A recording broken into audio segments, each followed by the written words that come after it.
Rich Salas, Foundation Patents, Walnut Creek. A lot of my inventors ask, do I need a prototype in order to get my patent? Let me answer that question with another question. The answer is probably, but let's go through a bit of a decision tree about the answer, okay? The answer is probably yes, but let me just go through it and you'll get it. First thing is, if you have an idea for an invention and patenting, and you're a micro-entity startup, let's say there are 10 things you need to do to monetize this idea. On the list of things you need to do, patenting is about number 8. If there were 10 things you got to do, patenting is not number 1. First is work on your invention. So naturally, your next question and my next card will be, okay, while you're in the improvement in the building phase, you're going to want to, I'd say just keep your mouth shut, but it's difficult to publicly experiment without being public. It's also difficult to bounce things off of loved ones and friends to improve your invention or see if it's an idea worth doing because you trust your loved ones and friends. At 3 in the morning, it might have seemed like a great idea to you, but it might be unsellable. I have some examples of clients who've patented stuff that gets a really good broad patent, but nobody wants to buy it. So we don't want to get a vanity patent. It's fun, it's work for me, it's fun for you, but that ends up being a vanity patent. Let's move on to monetizing patents. So while you're in that experimentation phase, you might be thinking about an NDA. NDAs are substantially worthless unless you're in the NDA business. The reason is the key to an NDA, the substance of what the invention is, won't be in there. An NDA by its nature is a black box document. Lawyers love them. Judges love to play with the idea of them. We'll charge you for them. The problem is they're easily violated because the key of what you were protecting, your confidential proprietary intellectual property, was never enumerated in the document. So the document it's what we call a black box document. It's better to file even a very raw utility provisional with the patent office, even before you start sharing with family. Okay, so next is, here's a key question I want to ask.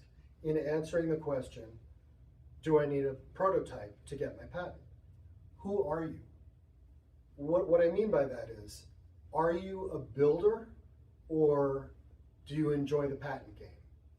If you're genuinely a builder, if you've got a shop in your garage, if you've got a tool and die shop, if you've got a machine shop, you like working with CNC machines, plastic injection molders, if you're a developer and you like working with your VS Code Studio, that's your command center.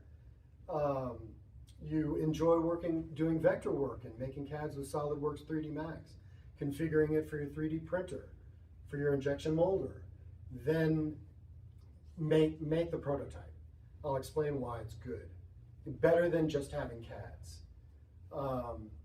The next type of inventor, forgive the term, I used to work for a troll firm, so I feel comfortable using it, is a troll. If you want to be a troll, that means you want to read through the prior art, USPTO and WIPO publications, and you want to take an idea and craft claims that can eventually sue practicing entities, largely as a shakedown. Nothing wrong with it. Well, there might be something wrong with it, but that's not the substance of this video. The question again goes back to, who are you? Are you Bill Gates? Are you Warren Buffett?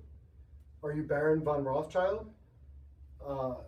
If not, you're not going to be able to afford to be a successful troll. So even if you've got great claims that do carve out a bit of novelty, you're not going to be able to enforce them because the practicing entities that you're going to sue, who are making the devices that your patent claims read on those devices, they know who you are. Before they start reading through your claims and your exhibits, they're going to be researching you because they're going to want to find out, do you have the initial 30 grand to send out those letters?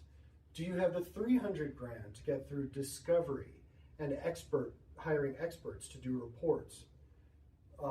Motions for summary judgment, preparing jury instructions, all those presentations, eventually to get a judgment and enforce it.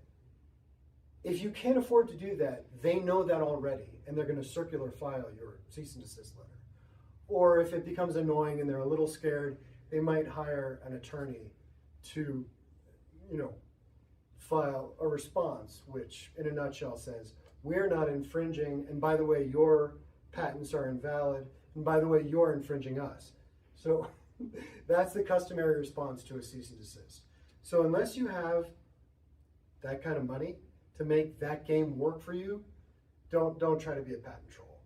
It'll drive, not a good idea. Just because they're not afraid of you. Even if you did a good job. Okay, so when drafting the patent, I would strongly recommend you use Claude, Gemini, ChatGPT to review and help you with the invention you've written first. Write your background in the invention first, abstract summary, even napkin drawings. Write out the specs, break out the micrometer, take out the ruler. Figure out as much as you can, even if you have to cut and paste pieces from other inventions that you find in Google Images and go do a deep dive on those. You can build an invention like Frankenstein, piece by piece. And then do your patent attorney and the patent examiner a favor. Don't use Claude or Gemini or to draft your patent. It'll be filled with prior art. It will be filled with what would the invention be like if it existed. That smells bad to patent examiners. They can tell. A patent application is written, the exact standard is, in exchange for the 20-year monopoly of a patent, you disclose it in such a fashion that one of ordinary skill in the art can make and reproduce the invention without undue experimentation. The phrasing of the specs and claims will be, I've invented this embodiment. This is the best mode. These are alternate embodiments. This is how my invention works.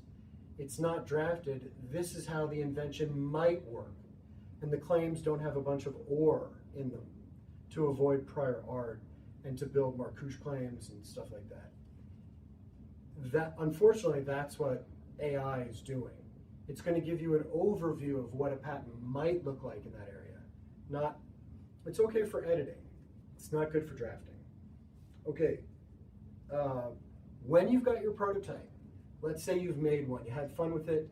I don't care if it's got bubble gum, duct tape, if it's electrical, if it's all breadboarded, that's fine. I can crop out your thumb. I can fix the duct tape. We know immediately what you meant. That is easily fixable. So don't worry about that. Build it with whatever you got. Go to Hobby Lobby, get the stuff and build it. Then now you've got your raw prototype, or at least you've got CADs. If you were into SolidWorks, you've got CADs. Where do you go to get a prototype built that you can start to sell? Watch out for invention, I guess they're called invention help companies or whatever. If you arrive and they're inviting you to a conference room to discuss demos, usually for a lot of money, and marketing strategy and commercialization, and it's very demo heavy, and they're talking about betas and so forth, listen to Nancy Reagan. Just say no. I'm not making a political statement. So I'm just using the phrase, just say no. Literally saying, thanks for your time, sorry for wasting your time, and get out of there. What you want is to get to the manufacturing company. You want to talk to the actual factory foreman who's going to configure the CNC machine, the mills, the lathes, the plastic injection molder, who's going to make it for you. You want to actually talk to that guy. Go to Hayward, go to Newark, go to Fremont, go to South San Jose. Talk to the guy. Bring him your prototype with bubble gum and duct tape. He'll get it. And more importantly, he knows that you're serious. You took the time to build that. He's excited to make a good one for you. That's who you want to be talking to. And ask how much it'll cost to make one, how much to make 5. And then it's a short drive to when you make improvements so that he can reconfigure his tooling to make a better one. If you make the mistake of going overseas to do this, overseas choices, the Pacific Rim, is perfect when you are successful. When you've got a lot of pre-orders and they've got to be filled, you've sold a few, you've gone to the post office to deliver, and now it's starting to get the splash is starting to get some heat.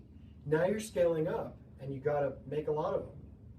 Either talk to Mr. Wonderful, or if you have the money yourself and you've got enough pre-orders, then you can talk to people in Foshan, China.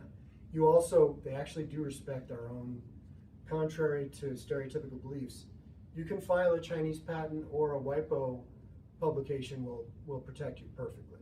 So don't worry about knockoffs coming from overseas. That's a paranoia thing. That's what the patent attorneys are for. So you invent, we'll protect it.